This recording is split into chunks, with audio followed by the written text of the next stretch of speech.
কিন্তু এটা কখনো হবে না, কারণ শিক্ষা মন্ত্রণালয় গোড়ায় যারা বসে আছে সবগুলো ইহুদি দালাল। কথা ঠিক না বেটি? তো সত্যি কথা ঠিক কইতে ভালো লাগে না।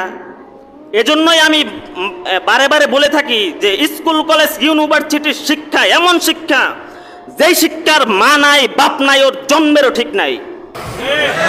আমার কোমলমতি সন্তানদেরকে তুমি নাচ গান বেহায়াপনা শিক্ষা দিবা আর জাহান্নামের দিকে রাস্তা দেখায়া দিবা, আর আমরা তোমাদেরকে ছেড়ে দিয়ে কথা বলবো, এটা কখনো সম্ভব নয়। কোরআন শিখেছি, ইসলামকে বক্ষণ করেছি, হকের কথা যেটা আছে গলা খুলে ওটা আওয়াজ দিব। যতদিন এ দেহে প্রাণ আছে, যতদিনে ধমনীতে রক্তের প্রবাহ আছে, যতদিন হৃদয়ে স্পন্দন আছে, একমাত্র আল্লাহ তার রসুলকেই খুশি করব।